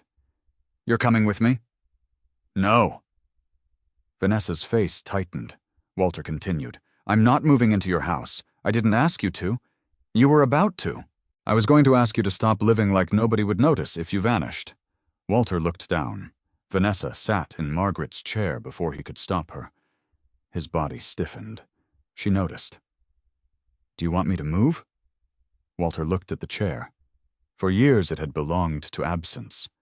Then Leah had sat there while he taught her numbers. Now his daughter occupied it. No, he said. Vanessa swallowed. Good. She placed the nickel marked MB between them. I can't do this again, Dad. Walter's eyes filled. I know, no disappearing. He nodded. And you see a doctor? Yes, and a therapist. Walter grimaced. Vanessa, a therapist. He looked toward Leah as though requesting support. Leah shook her head. Wrong table. Frank coughed to hide a laugh. Walter stared at the nickel. For decades he had repaired machines by identifying what failed and replacing the broken part. People did not work that way. Some damage had to be spoken aloud. Some guilt had to be carried differently. I'll go, he said. Vanessa reached across the table. Walter hesitated, then took her hand. No applause followed. No miraculous reconciliation erased the years between them. Harbor Light still owed rent. Leah still had bills. Walter was still sick. Vanessa was still angry. But something had shifted. They had stopped trying to solve one another with money. At 11:06, Vanessa and Walter left together, not in the limousine.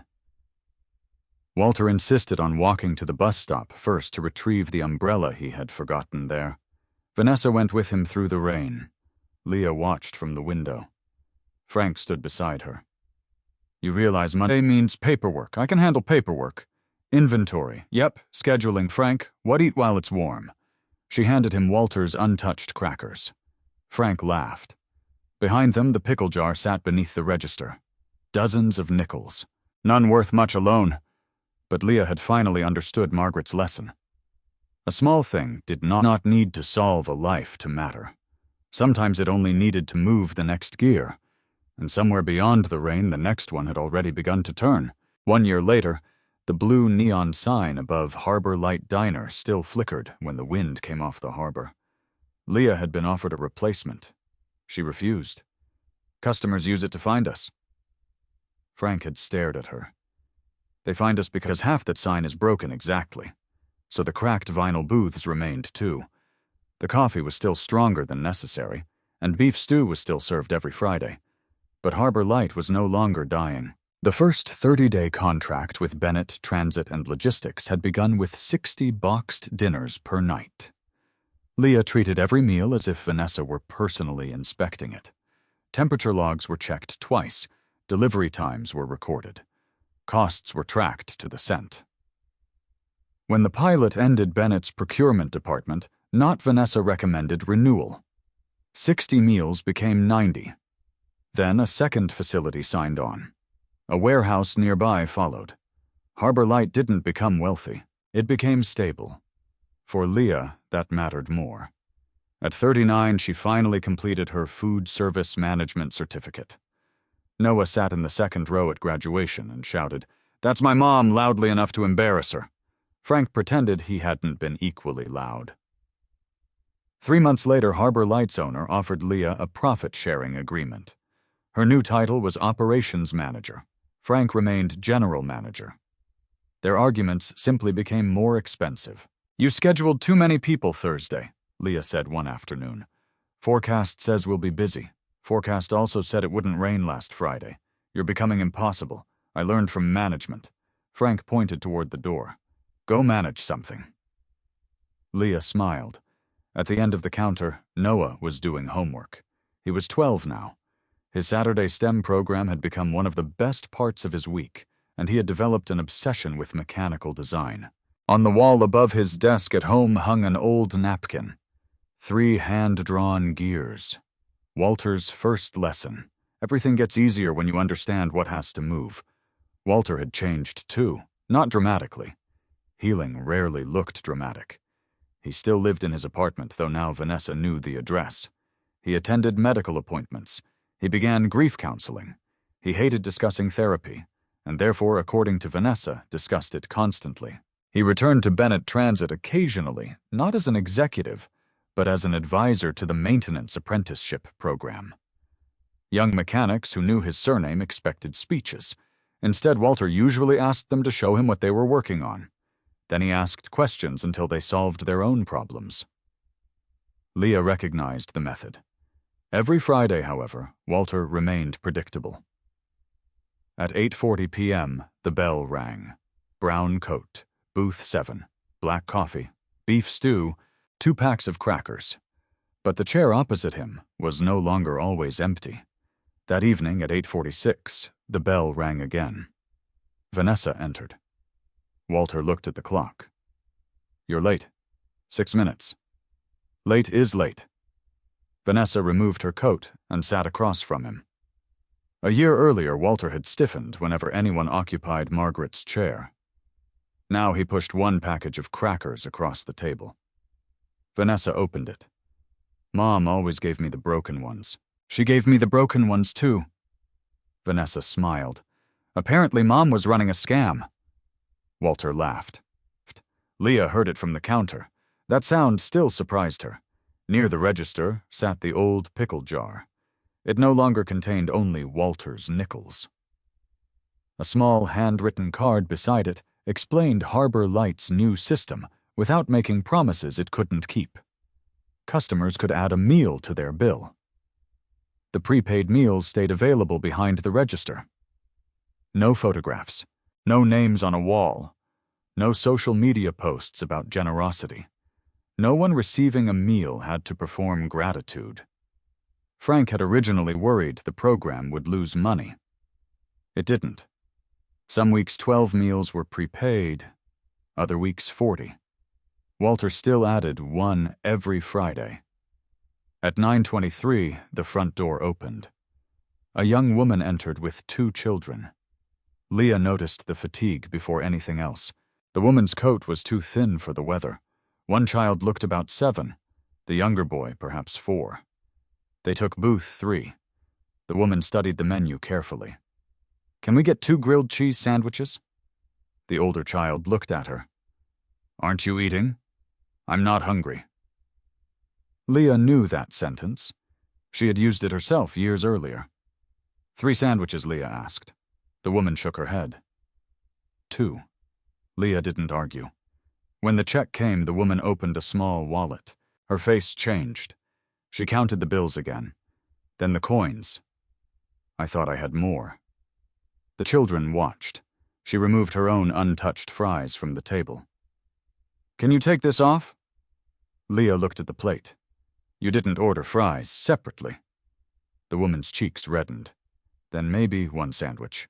They can split." Leah placed the plate back down. "It's handled." The woman immediately shook her head. "I can't take charity." At booth 7, Walter heard the words. Leah did too. 4 years disappeared for a moment. A brown coat, carefully counted bills. A man trying to leave before anyone could embarrass him. Leah pointed toward the register. "Somebody already paid for a meal." The woman looked confused. "Who? I don't know. That was technically true. Dozens of prepaid meals were available. You don't owe anybody anything."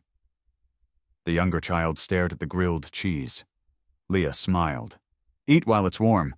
Across the diner, Walter lowered his coffee. Vanessa looked at him.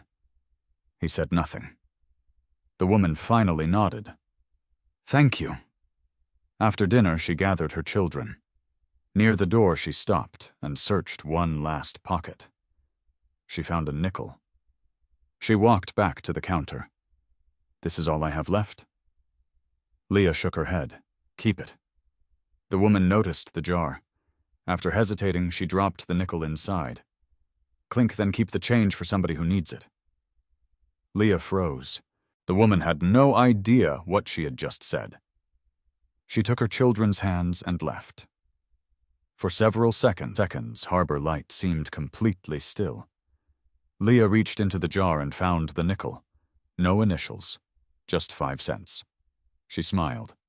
At booth 7, Walter was staring at Margaret's old chair. Except it wasn't empty. Vanessa sat there, alive, present, waiting. Walter looked at his daughter and slid the second package of crackers toward her. Outside Harbor Light's broken neon sign flickered against the Baltimore night. Inside, a nickel rested among hundreds of others. 5 cents could not buy dinner.